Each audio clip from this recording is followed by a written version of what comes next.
جنہوں نے کوڑے کھائے اور اپنے موقف سے ذرہ برابر اپنے آپ کو متزلزل نہیں کیا.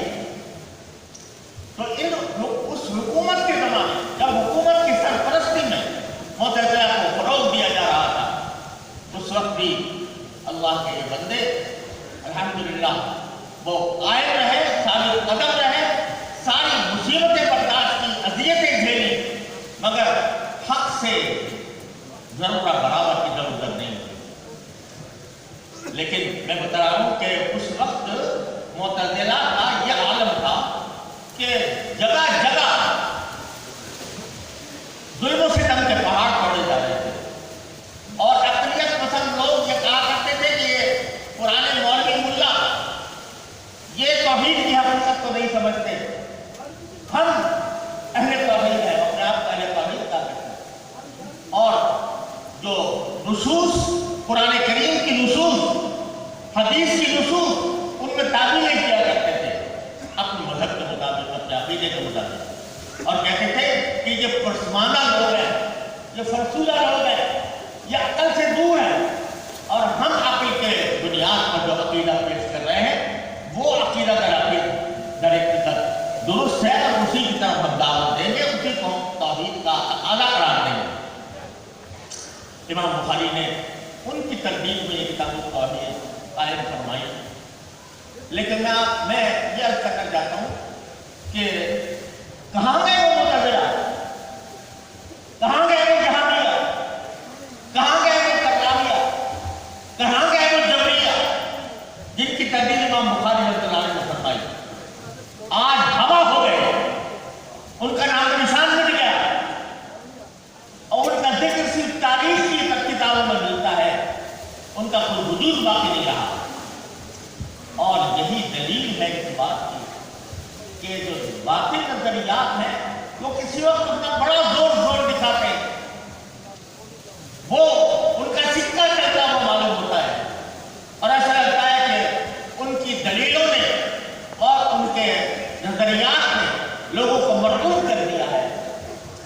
لیکن چونکہ باطل ہوتے ہیں، ان الباطل کان زہوقا، وہ ختم ہو جاتا ہے، پھر ان کا ذکر صرف تاریخ کی کتاب میں ملتا ہے. آج ڈھونڈ لو پوری دنیا میں، کہیں کسی معتزلے کا وجود ہے، کسی جہانی کا وجود ہے؟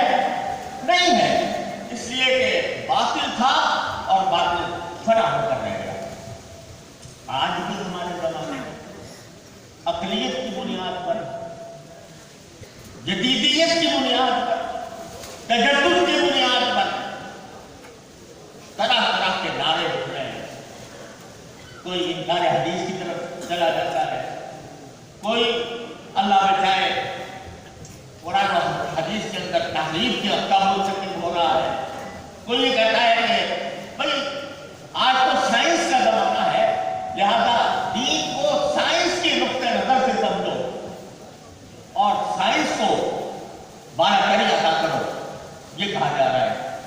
لیکن میرے عزیزوں، یہ اٹھتے ہوئے نعرے مختلف زمانوں میں مختلف شکلیں اختیار کرتے رہے ہیں، لیکن ایک زمانہ آتا ہے کہ وہ سب پامال ہو جاتے ہیں، زمانہ ان کو روند کر آگے بڑھ جاتا ہے، اور صرف ایک چیز ہے جو آپ کو نبی کریم سرور عالم صلی اللہ علیہ وسلم سے لے کر آج تک جس طرح تھی اسی طرح ملے گی، اور وہ ہے اہل سنت والجماعت، ما انا علیہ واصحابی. وہ کسی دور میں فنا نہیں ہوئے، وہ کسی طرح دور میں ختم نہیں ہوئے. آج بھی جو لوگ نعرے لگاتے ہیں اسلام کی نئی تعبیر کی، ماڈرن اسلام کی، اور اس کے لیے طرح طرح کی تعبیریں تلاش کرتے ہیں، یہ چند آوازیں ہیں جو اٹھ رہی ہیں، بعض اوقات لوگوں کو مرعوب بھی کر دیتے ہیں. لیکن آپ یاد رکھیے، یقین رکھیے کہ ایک وقت آئے گا کہ یہ آوازیں بیٹھ جائیں گی. جو ایسے نعرے لگانے والے ہیں ان کے گلے سوکھ جائیں گے، اور اگر کوئی چیز باقی رہے گی تو وہ صرف ما انا علیہ واصحابی ہے. یہ درس دیانت کا مل رہا ہے کتاب التوحید سے. امام بخاری رحمۃ اللہ علیہ. آپ نے پڑھا ہوگا کہ کسی بات کو امام بخاری کسی عقیدے کی ترتیب میں قائم کر رہے ہیں, کسی عقیدے کی ترتیب میں قائم کر رہے ہیں, آج ان کا کوئی وجود نظر نہیں آتا. انشاءاللہ جو آج ماڈرن اسلام کے نعرے لگا رہے ہیں, جو عقلیت کی بنیاد کے اوپر, جو جدیدیت کے نام پر جو لوگ اسلام میں تحریف کر رہے ہیں, انشاءاللہ چند دنوں کے اندر, کچھ عرصے کے اندر وہ نسیہ منسیہ ہو جائے گا. یہ ایک بہت بڑا سبق ہے جو ہمیں کتاب التوحید سے مل رہا ہے. اب یہ آخری بات بھی امام بخاری رحمۃ اللہ علیہ نے معتزلہ ہی کے ایک نظریے کی ترتیب میں قائم کیا. وہ یہ کہ قرآن کریم فرماتا ہے, جس کے جو ترجمہ الباب امام بخاری نے دکھایا میں ذکر کیا ہے, کہ وَنَضَعُ الْمَوَازِينَ الْقِسْطَ لِيَوْمِ الْقِيَامَةِ وَلَا تُظْلَمُ نَفْسٌ شَيْئًا. یہ فرمایا کہ ہم ترازو قائم کریں گے. ترازو قائم کریں گے, کیسی ترازو جو سراپا انصاف ہوگی لیوم القیامہ, قیامت کے دن. ایسی ترازو قائم کریں گے اور اس میں تمہارے اعمال کو تولا جائے گا. تمہارے اعمال کو بھی تولا جائے گا, تمہارے اقوال کو بھی تولا جائے گا. ان اعمال بنی آدم وقولهم منکر, ہر چیز تولی جائے گی. بھائی کیوں تولی جائے گی؟ کیا اللہ تبارک و تعالیٰ کے علم میں نہیں ہے کہ کس نے کیا عمل کیا اور وہ عمل اچھا تھا یا برا تھا, وہ جنت کا مستحق تھا یا جہنم کا مستحق تھا؟ اللہ جل جلالہ کے علم میں تو ہے. اللہ تبارک و تعالیٰ اگر چاہے تو اپنے اس علم کی بنیاد پر فیصلہ کر دیں کہ بھائی یہ جنتی ہے, یہ جہنمی ہے, یہ مسلمان ہے, یہ کافر ہے, یہ صالح ہے, یہ فاسق ہے. یہ فیصلے اللہ تعالیٰ اپنے علم کی بنیاد پر. لیکن اللہ جل جلالہ فرماتے ہیں القسط, یہ ہم انصاف کے لیے قائم کریں گے. انصاف, سراپا انصاف ترازویں قائم کریں گے, کیونکہ انصاف وہی, وہ صرف وہ نہیں ہے جو کمرے میں چیمبر میں بیٹھتے ہو, چیمبر میں بیٹھتے ہو. انصاف وہ ہے جو ہوتا ہوا نظر آئے. انصاف وہ ہے جو ہوتا ہوا نظر بھی آئے, دنیا دیکھ کر کہہ سکے کہ یہ انصاف ہوا. تو اس لیے میدان قائم کیا ہے تاکہ دنیا علا کچھ اصحاب دنیا پر واضح کر دیا جائے کون سا عمل مضبوط تھا, کون سا عمل ہلکا تھا. وَنَضَعُ الْمَوَازِينَ الْقِسْطَ لِيَوْمِ الْقِيَامَةِ وَلَا تُظْلَمُ نَفْسٌ شَيْئًا. کوئی کسی انسان پر ظلم نہیں ہوگا, تولے جائیں گے آپ, اور اس تولنے کے ذریعے یہ فیصلہ کیا جائے گا کہ کس کے اعمال میں وزن تھا, کس کے اعمال میں وزن نہیں تھا. خوب سمجھ لیجیے کہ کسی عمل کے باری تعالیٰ کی بارگاہ میں مقبول ہونے اور اس کے جنت میں لے جانے کا سبب بننے کے لیے دو چیزیں ضروری ہیں. اللہ تعالیٰ کو دو چیزیں ہمیں عطا فرمائے. ایک یہ کہ وہ عمل ہو, عمل سے مراد وہ عمل جو اللہ جل جلالہ کے مطابق عمل ہو, اللہ تعالیٰ کے حکم کے مطابق عمل ہو, اور اس کے رسول کریم سرور عالم صلی اللہ علیہ وسلم کی سنت کے مطابق عمل ہو. اگر عمل نہیں ہے اللہ کی نظر میں, وہ عمل ہی نہیں ہے, تو اس میں اجر کیا ملے گا؟ تو ایک تو عمل ہونا چاہیے سنت کے مطابق, دوسرا یہ کہ اس میں اخلاص ہونا چاہیے, وہ خالص اللہ کے لیے ہو, وہ مخلوق کے لیے نہیں, خالق کے لیے ہو. دو بنیادیں ہیں. اگر نیت بھی ٹھیک ہے, اللہ کو راضی کرنے کی نیت ہے, لیکن عمل سنت کے مطابق نہیں ہے, اللہ تعالیٰ کے احکام کے مطابق نہیں ہے, تو باوجود نیک نیتی کے اس کا کوئی فائدہ نہیں. هل أنبئكم بالأخسرين أعمالا الذين ضل سعيهم في الحياة الدنيا وهم يحسبون أنهم يحسنون صنعا. آج بھی جا کر دیکھ لیجیے ہندوؤں کے یہاں جو عبادت کی جاتی ہے ان میں مجاہدے ایسے مجاہدے ہوتے ہیں جو ہمارے صوفیہ کے مجاہدے سے بھی کہیں زیادہ تھا. گنگا کے کنارے جا کر دیکھیں تو وہاں پر کوئی آدمی ہاتھ کھڑا ہے سال سے صرف ہاتھ کھڑے ہوئے. کوئی آدمی ہے جو ایک ٹانگ پر کھڑا ہے اور سال ایک ٹانگ پر کھڑا ہے. کوئی آدمی ہے جو سانس روکے ہوئے ہے اور وہ سانس نہیں لیتا مدت تک دیر. بظاہر وہ سب اللہ کو راضی کرنے کے لیے کر رہے ہیں اخلاص کے ساتھ. لیکن چونکہ عمل اللہ کے بتائے ہوئے حکم کے مطابق نہیں، نبی کریم سرور دو عالم صلی اللہ علیہ وسلم کے سنت کے مطابق نہیں، لہذا نیک نیتی کے باوجود بھی بیکار. هل ننبئكم بالاخسرين اعمالا الذين ضل سعيهم في الحياة الدنيا وهم يحسبون انهم يحسنون صنعا. مجھے یاد آیا کہ ایک بزرگ تھے تبلیغ جماعت میں، بہت مشہور بزرگ تھے، اللہ تعالیٰ ان کے درجات بلند فرمائے. بڑے پیارے بزرگ تھے حضرت شاہ عبدالعزیز صاحب دعاجو.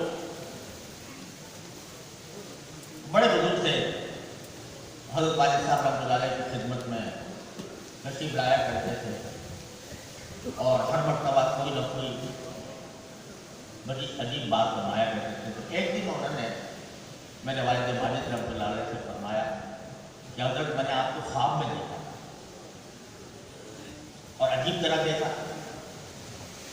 والد صاحب نے پوچھا کس طرح دیکھا؟ تو فرمایا کہ میں نے دیکھا کہ آپ ایک جگہ بیان فرما رہے ہیں، بیان درس ہے اور آپ کے پیچھے تختہ سیاہ ہے بلیک بورڈ، اس کے اوپر آپ نے ایک مرتبہ ایک ہندسہ بنایا ایک کا.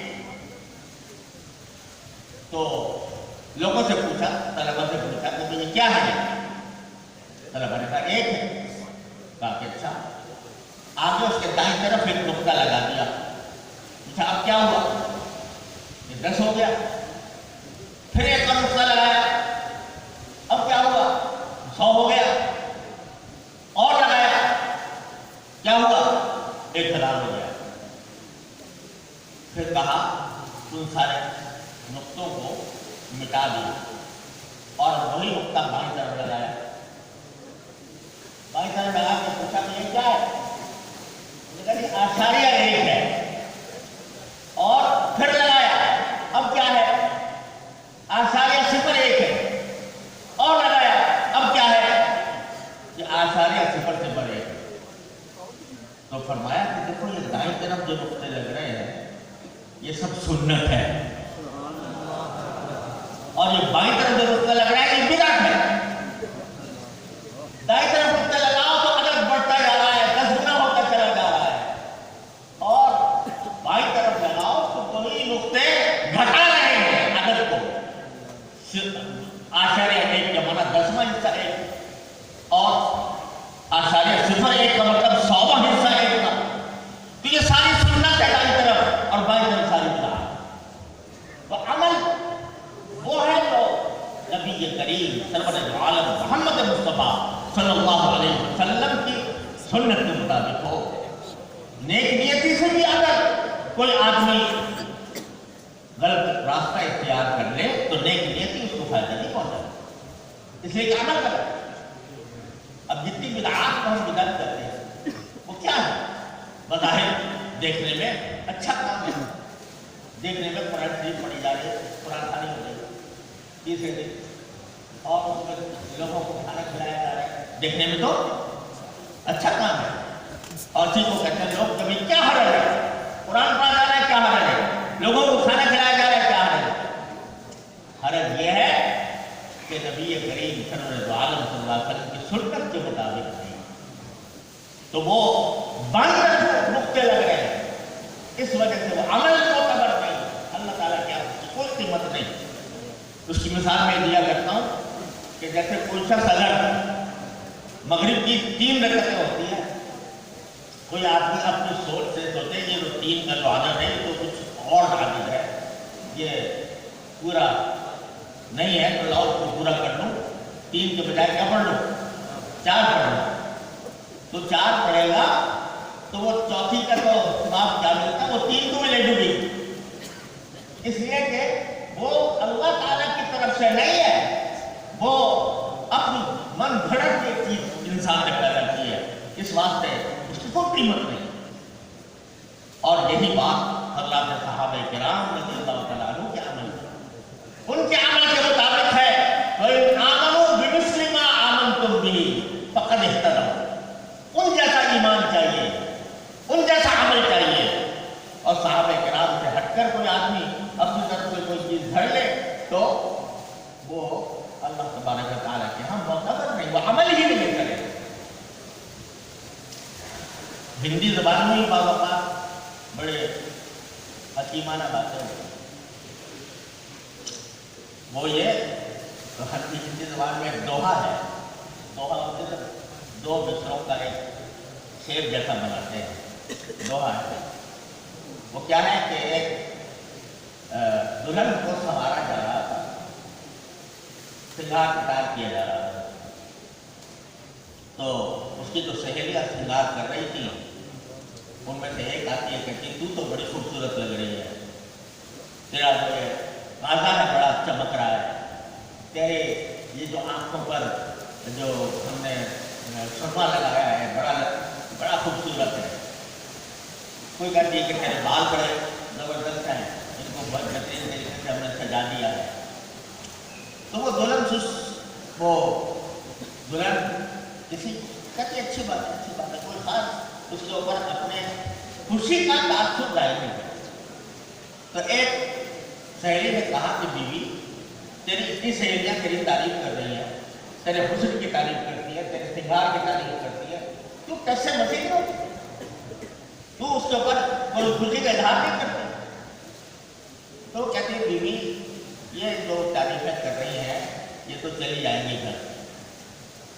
اصل بات یہ ہے کہ جس گھر میں جا رہی ہوں وہ تعریف کرے، وہ کہے کہ ہاں تو اچھی لگ رہی ہے، اور ہاں تو واقعتاً خوبصورت ہے، اور واقعتاً تو سلیقہ مند ہے. وہ جب جا کر کہنا تو اس کا مجھے خوشی ہو، یہ تو کہہ کے گھر چلی جائیں گی. تو وہ کہتے ہیں کہ دوہا میں کہا کہ سہاگن وہ جسے پیا چاہے، سہاگن وہ جسے پیا چاہے، یعنی اصل دلہن کا وہ ہے جس کو اس کا شوہر پسند کر لے، اس کا پیا پسند کر لے. پیا کہتے ہیں محبوب کو یا محب کو پسند کر. تو بھائی ہم جتنے بھی سنگار کر لیں عبادات میں، اعمال میں، کتنے بھی سنگار کر لیں، اس کی سنگار کا کوئی اعتبار نہیں. وہ ہے جس کو پیا چاہے، جو اللہ تعالیٰ کو پسند ہو، جو اللہ تبارک و تعالیٰ جس سے راضی ہو جائے، اللہ تعالیٰ جس سے خوش ہو جائے، وہ ہے عمل. ورنہ کوئی عمل حقیقت نہیں رکھتا. تو سنت کے مطابق آج میں آپ کو عرض کرتا ہوں کہ ایک بہت بڑا فتنہ خاص طور سے عالم اسلام میں پھیل رہا ہے. مقاصد شریعت، مقاصد اس گروہ کو ہم لوگ اس کو مقاصدیہ کہتے ہیں. وہ کہتے ہیں کہ جو مقاصد شریعت ہیں، جو امام شافعی رحمۃ اللہ علیہ نے الموافقات میں بیان کیے ہیں کہ حفظ نفس ہے، حفظ مال ہے، حفظ آبرو ہے، وغیرہ وغیرہ، یہ ایسی چیزیں ہیں. ان کی خاطر اگر آپ نصوص کو بھی چھوڑ جائیں تو کوئی مسئلہ نہیں، کیونکہ مقاصد شریعت پورے ہو رہے ہیں. حفظ مال ہے، حفظ مال. اب حفظ مال کے لیے اگر آپ بینکوں کے اندر سود نہ لیں گے تو ہو سکتا ہے وہ آپ خزانے کے اندر چلے جائیں، لہٰذا حفظ مال کے خلاف ہے. تو مقاصد شریعت یہ کہتے ہیں کہ سود کو جائز کرتے ہیں. مقاصد شریعت یہ کہتے ہیں کہ فلاں موقع کے اوپر آدمی کو شریعت کی بات نصوص کو نظر انداز کر دینا چاہیے.